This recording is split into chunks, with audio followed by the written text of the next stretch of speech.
applaud in President Trump's decision to attack the Assad regime this week. It punished a regime that engaged in war crimes against its own people. It upheld an international norm against chemical weapons. It ended Trump's strange flirtation with Vladimir Putin on the Middle East. And most significantly, it seemed to reflect a belated recognition from Donald Trump that he cannot simply put America first, that the President of the United States must act on behalf of broader interests and ideals.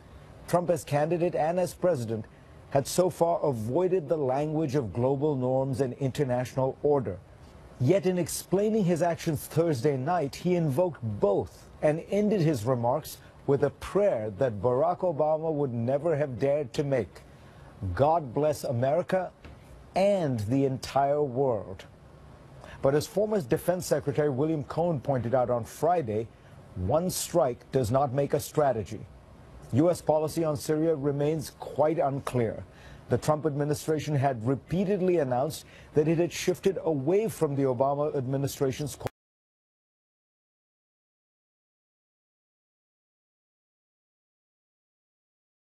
calls for regime change in Syria. In fact, Trump had indicated he was happy to leave the country to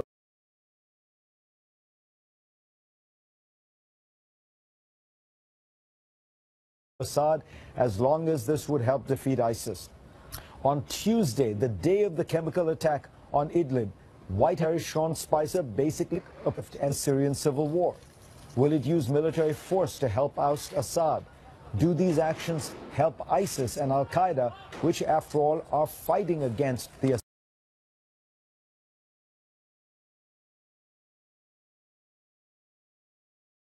Assad regime? And what happens next in the overall war against the Islamic State? Many of America's allies have expressed support for the strike, but in an increasingly complex alliance. Trump doesn't even deny these changes of mind. In fact, he embraces them as a virtue, describing himself as flexible. I'm proud of this flexibility, Trump said this week, adding that he also likes to be unpredictable. But there is a difference between unpredictability and incoherence.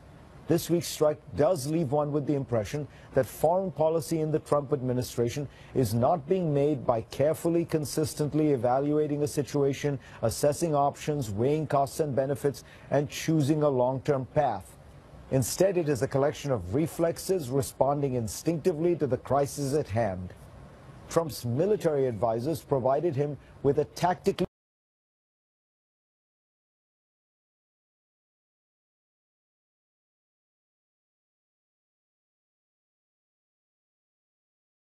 brilliant option, a small air base whose destruction would produce fairly little physical or diplomatic fallout. But the strike will thus also have minimal impact on the balance of power. Assad will remain with his position for. In the short term, the president struck a blow against evil, for which I congratulate him.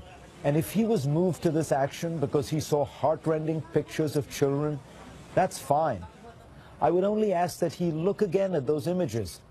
Perhaps they would move him not simply to drop bombs, but also to provide more aid and food to these war-torn people. Perhaps they would even move him to let some of these people escape their misery and find a home in America. For more, go to cnn.com/Fareed and read my Washington Post column this week.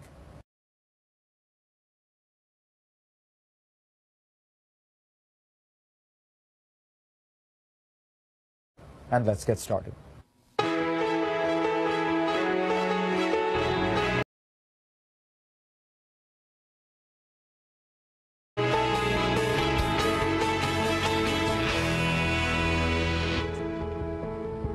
For more on the Syrian strike and its command during the day, Dave, welcome. Let me Good to ask be with you, Fareed. Thanks.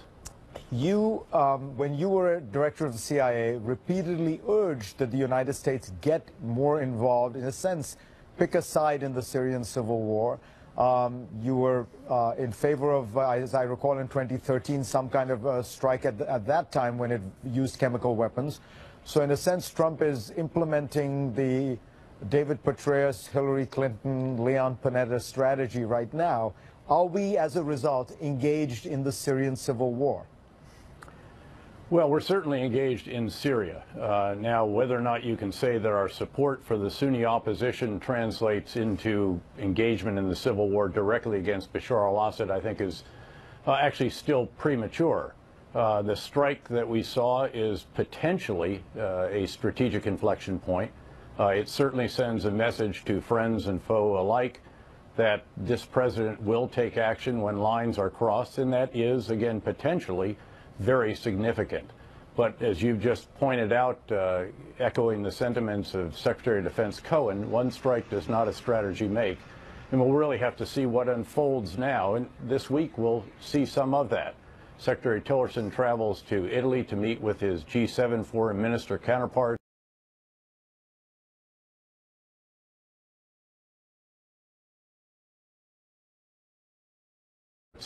And then on to Moscow, where certainly among the topics will be the way forward in Syria.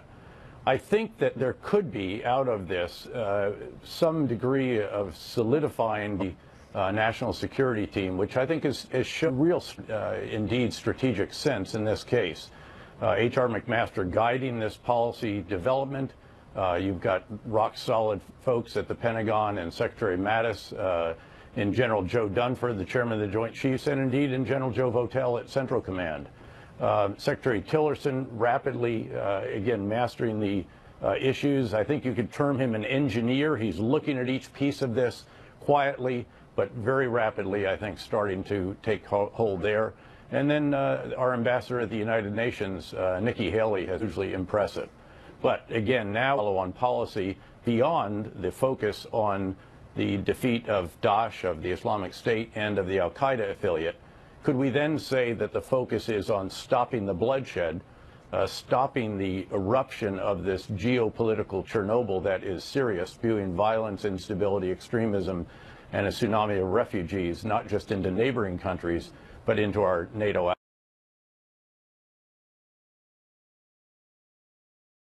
allies as well? How does one, when looking at the next step, how does one find a way to attack ISIS while at the same time attacking its principal opponent? You know, you'd be acting as the Air Force for ISIS if you bombed Assad, because in a sense, Assad and ISIS are the two dominant military forces in Syria. Is there a way? Is it strategically too complicated, or trying to be too clever by half to say you can attack Assad, you can attack its principal opponent ISIS, and you can find some third force that will stabilize all of Syria? Well, again, I think premature to get that far along. I think the focus rightly will stay on first the liberation of Raqqa, solidifying the gains around the dam that is still in northern Syria as well. But let's point out also that Syria has not gone after ISIS. Bashar al-Assad, the majority of his strikes, and the majority of those by his Russian Air Force helpers, has been on the Sunni opposition that we have largely been trying to help. So there are many complicated facets to this. At some point, I think we're going to have to see the lines just start to solidify. And while Bashar al-Assad can't be part of the long-term future in Syria, I think it would also be premature to say that he needs to go tomorrow if we don't know precisely what follows. So again, I think the big objectives, in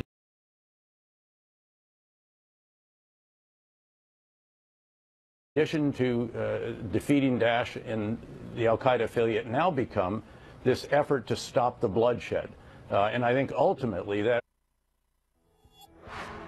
And we are back with General David Petraeus. Dave, before we get to North Korea, let me ask you one more question about the Syrian strike, because it does represent this remarkable reversal for Donald Trump. He tweeted 24 times in 2013, do not get involved in Syria. And I'm wondering, you have advocated for a long time that once ISIS is defeated in Syria, the only way they will stay defeated is if the United States helps create some kind of political order that is legitimate and solid.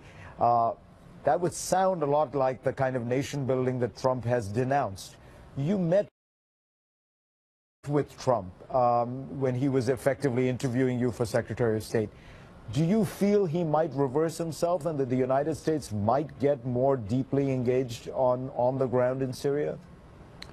Well, there's very likely to be further engagement, but I wouldn't actually advocate that kind of solution at this point in the game. This has been transformed since 2012, 2013, when various alternatives were being examined. You now have Iran, Hezbollah, and Russia, to name a few, on the ground supporting Bashar. So I think that the focus will be on an interim resolution that can again stop the bloodshed, establish security zones, stop the flow of refugees, stop the killing and so forth. And then over time there will be a discussion about what the central government, if one can be established, will look like. Again, I've said before, I'm not sure that Humpty Dumpty can be put back together again in this case in Syria. You're probably, I suppose, talking about partition then.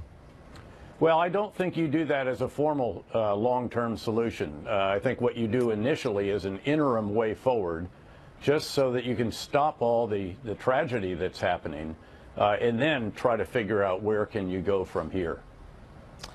So let me ask you, while all this was happening, Xi Jinping and Donald Trump were meeting at Mar-a-Lago.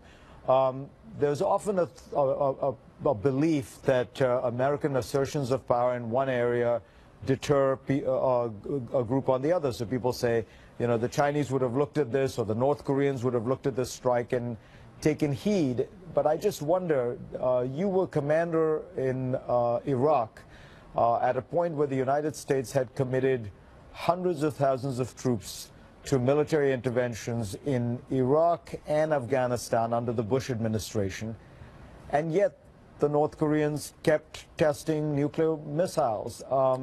Can one really draw a connection and believe that these strikes will now deter Kim Jong-un?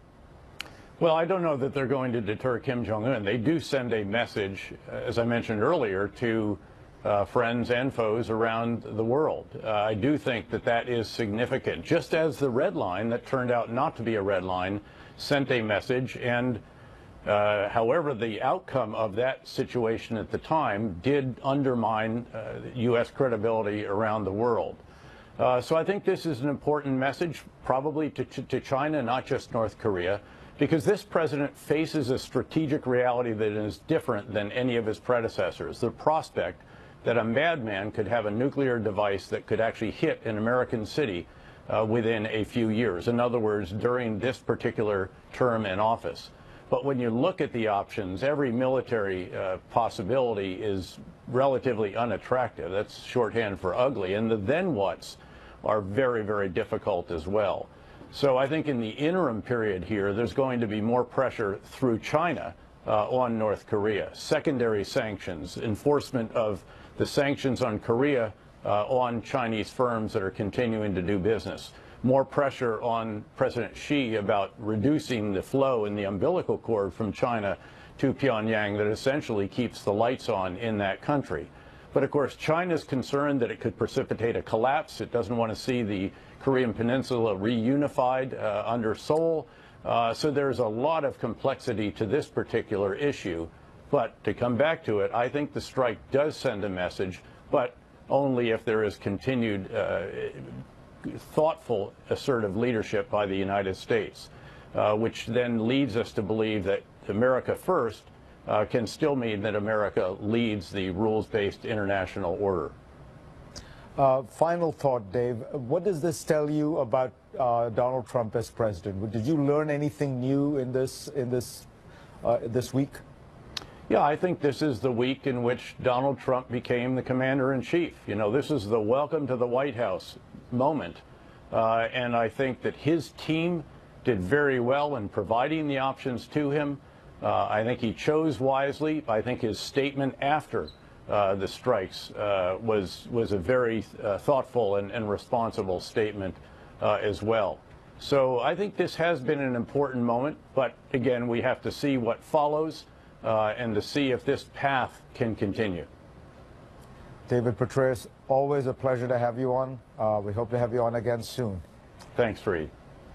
Next on GPS, among world leaders, there was near universal approval for President Trump's strike against the Syrian airbase, but there were 4 conspicuous objectors: Russia, China, North Korea, and Iran, which is right on the ground. We will talk about Iran's reaction when we come back.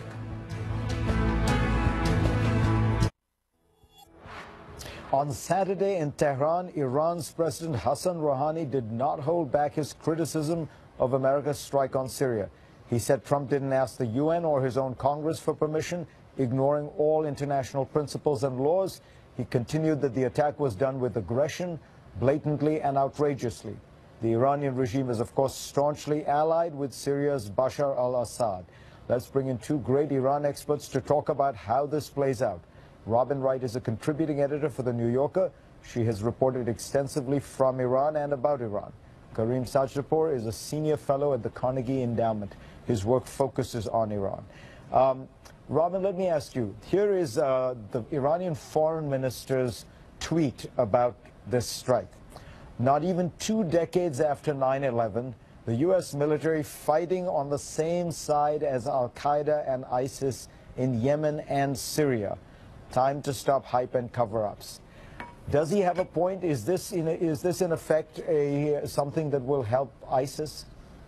I don't think it does, really. Technically, this has been a very limited strategic strike. It did not change the balance of power militarily inside Syria.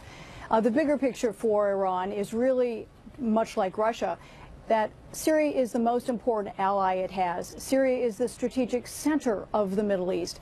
Iran has put an enormous investment. It's lost over 1,000 troops by its own count. I've counted 8 generals who've died in Syria. Its ally Hezbollah in Lebanon has thousands and thousands of troops inside Syria. It's lost more than 2,000, 10,000 injured. The stakes really are not just President Assad for Iran, as well as Russia.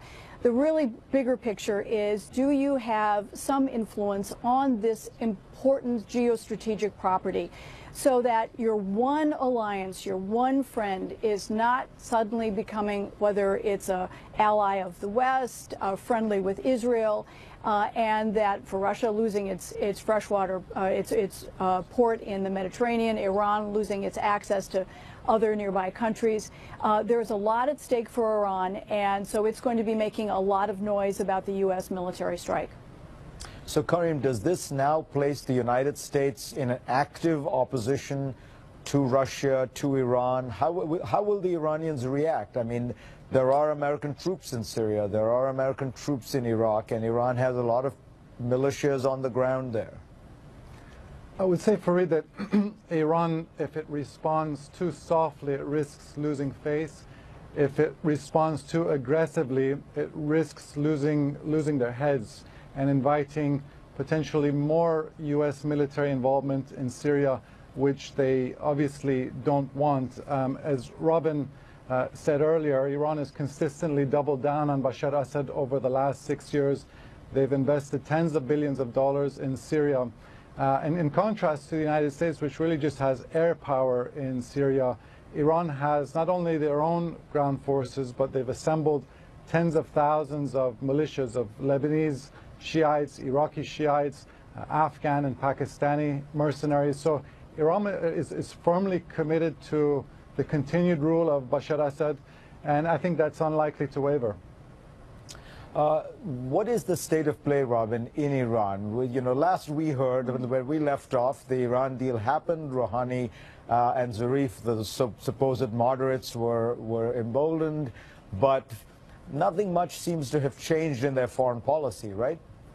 That's right. And Iran faces a presidential election next month. This is pivotal for President Rouhani. He has faced increasing challenges from hardliners, which play out in a lot of activities at home, and also the arrest of foreigners, who, including many Americans, who were held inside Iran. So the pressures are on, and a lot will be determined in terms of how Iran moves forward with the outside world by the outcome of this election. I think people expect President Rouhani at this stage to win, but the question is, will the hardliners only up the pressure on him and make him much like former President Khatami, a man who won re-election but was so challenged by hardliners, he never moved forward on reform, never was effective in reaching out to the rest of the world, and that great hope that was represented by someone trying to normalize a revolutionary environment failed miserably. And so a lot will be determined by this election and the kind of internal power struggle that is playing out, some of it affected by what happens in places like Syria and in other neighboring countries.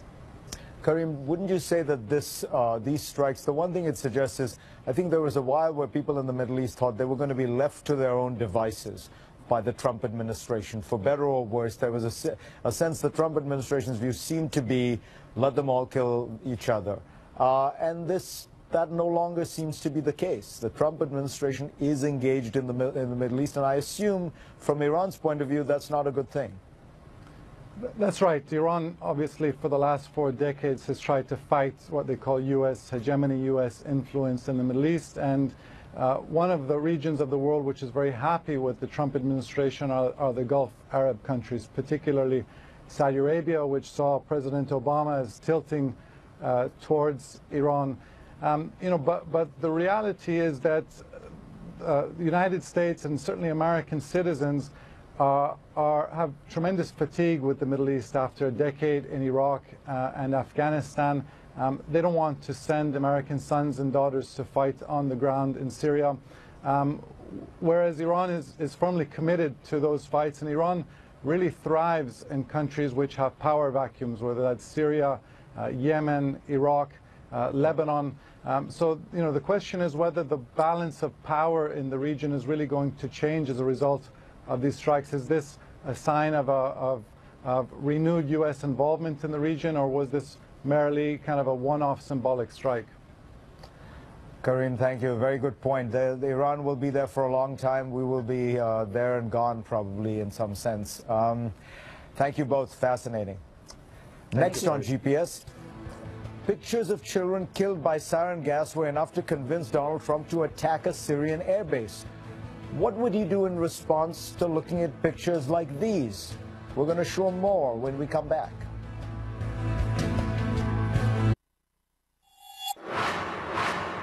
And now for our What in the World segment.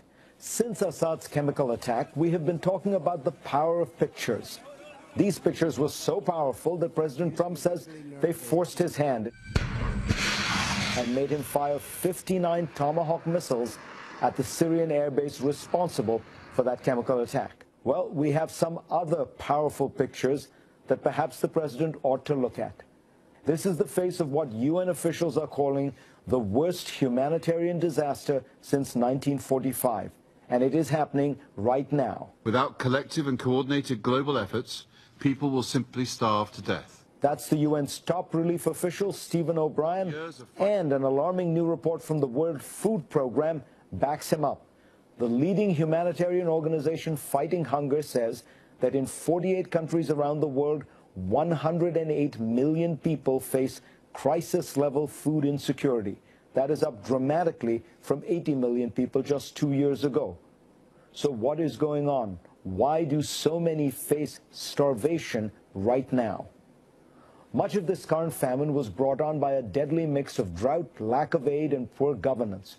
But 4 countries in particular face especially big dangers: South Sudan, Nigeria, Somalia, and Yemen. Each is in the midst of devastating conflict, meaning each has a dire humanitarian crisis which is largely man-made. In all, more than 20 million people in those 4 countries alone face an immediate threat of starvation, and 1.4 million children there are severely, acutely malnourished. So how can this rapidly approaching catastrophe be avoided? Well, so far in 2017, the world's humanitarian organizations, including the UN, have appealed for $21.5 billion for all types of aid. But there is widespread donor fatigue. The U.S. so far has given about $640 million in 2017, in stark contrast to the $3.6 billion it gave in 2016. Worldwide to date, only $3.7 billion, or 17% of the total money needed, has been committed. That leaves a shortfall of $18 billion. and the prognosis for more aid money isn't looking good. President Trump has proposed shrinking the State Department budget from $52.8 billion to $37.6 billion, a 29% reduction. That leaves only a few scraps for famine relief or humanitarian aid. Remember, Trump's budget does increase military spending by $54 billion, bringing the total defense budget to $603 billion. Ironically, the overwhelming majority of Americans don't realize how little money already goes to foreign aid. According to a recent survey, Americans guessed on average that 26% of the federal budget is used to assist other countries. The truth is only 1% of the federal budget is used on foreign aid. So what is the argument in favor of continuing to spend even the small amount of money to help other countries? There's a strong case to be made that it is in America's national security interest. It makes the United States more safe. Fragile populations can cause weak states to crumble, becoming safe havens for terrorist organizations. We saw this happen in Afghanistan in the late 1990s, with consequences that are still being felt today. Helping people on the brink of starvation isn't expensive. According to the World Food Program, it costs about 20 cents, less than a postage stamp, to help feed a malnourished child for a day. But perhaps the best reason to invest in foreign aid is because it embodies what is best about the United States. By helping those millions of people who are now suffering, America will affirm its leadership in the world while at the same time upholding its values as a nation and saving human lives. Next on GPS, the Sino-US summit. But are these two nations destined for war? That's what one of my next guests will tell you, a very distinguished scholar. Don't miss it.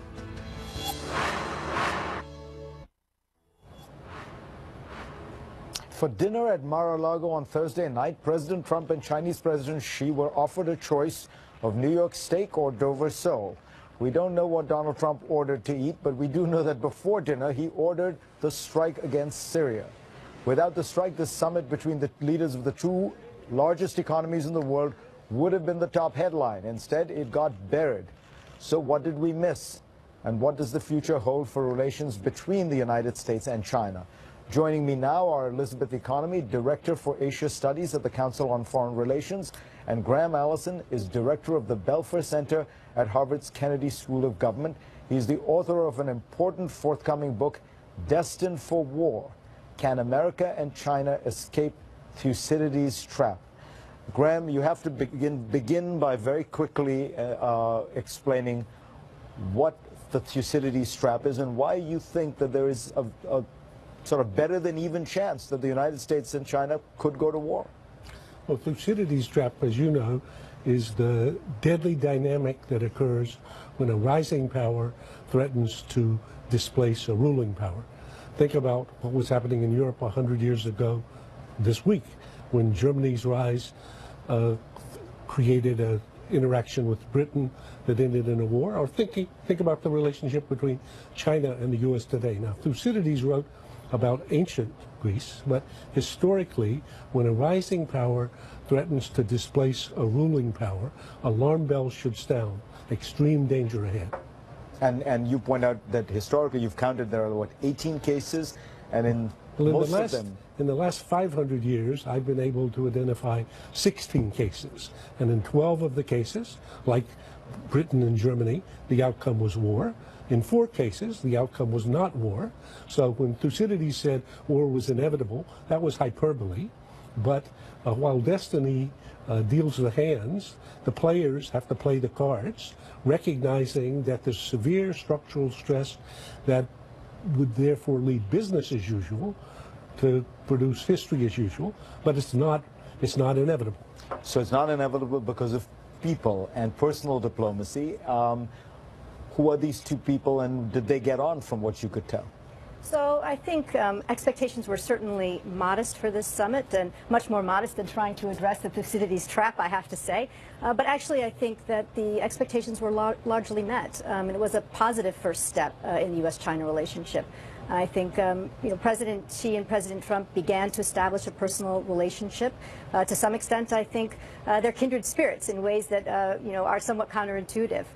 So I think there's a deal In what sense? Well, I think both of them were children of privilege. I think they both tend to identify politics in terms of friends and enemies, and relatively aggressively go after those enemies. And both of them sought a political base by going around the liberal political elite and stoking nationalism and identifying issues that were important to the broader masses. And so I think that there's probably a good deal of healthy understanding and respect that perhaps the two sort of engendered from this meeting.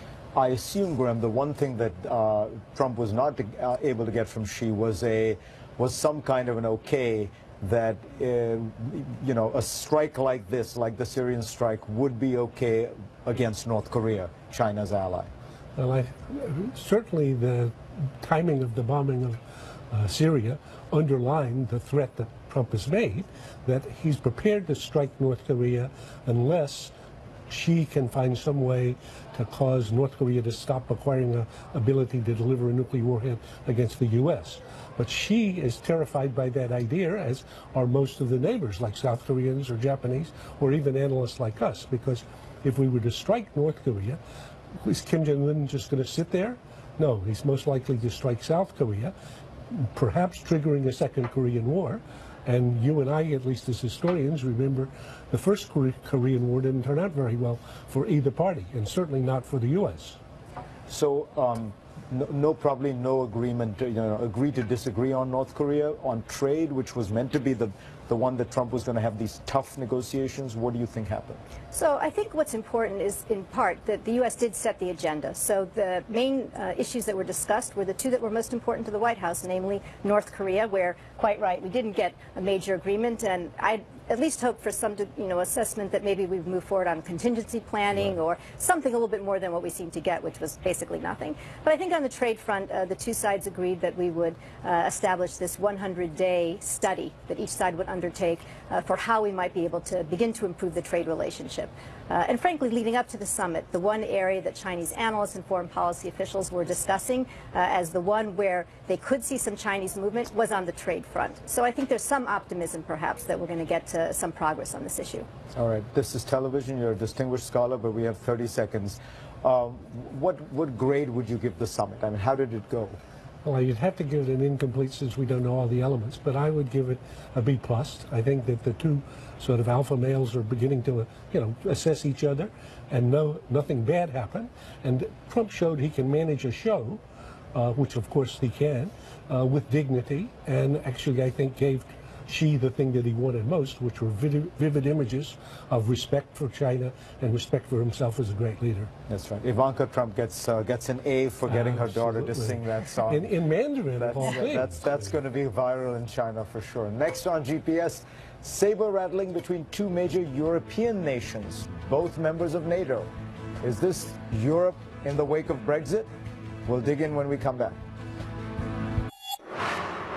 A week from today, citizens of one country will head to the polls for a referendum, amending the Constitution and replacing the system of parliamentary government with an executive presidency. It gets to my question of the week. Which country will vote on abolishing its prime minister in a referendum next Sunday? Romania, Indonesia, Turkey, or Kyrgyzstan? Stay tuned and we'll tell you the correct answer. This week's book of the week is Gideon Rachman's Easternization. From the Financial Times' always intelligent foreign affairs columnist comes this superb survey of global affairs that describes the great eastward shift of world power and politics. Rachman's book is a much-needed reminder that the world has already become multipolar, with countries like China, Russia, and India exerting power and influence over their neighbors. And now for the last look. The United Kingdom and Spain, two NATO members and the 5th and 14th largest economies in the world, are in a spat over a 2.6 square mile piece of rock. I'm talking about Gibraltar, the British overseas territory whose only land border is with Spain. In the early 18th century, Britain took it from Spain during the War of Spanish Succession. In 2002, the people of Gibraltar voted nearly unanimously to stay exclusively under British sovereignty. Yet in the Brexit referendum last year, they voted overwhelmingly to stay in the European Union. Now that Brexit is real, a draft of the EU's negotiating guidelines published last week suggested Gibraltar could only be part of future trade deals with Spain's permission. The response was fast and furious, with rhetoric heating up faster than you can say Barbary macaques. For the uninitiated, that is the name of the misbehaving monkeys that inhabit the peninsula. A former Tory leader suggested Prime Minister Theresa May ought to show resolve to go to war with this Spanish-speaking nation, just as Margaret Thatcher did with another such nation 35 years ago this month. The EU negotiating guidelines no longer include references to Gibraltar, but angry debate persists. You've shown yourselves with these demands to be vindictive, to be nasty. All I can say is thank goodness we're leaving. Gideon Rachman summed it up best in a tweet.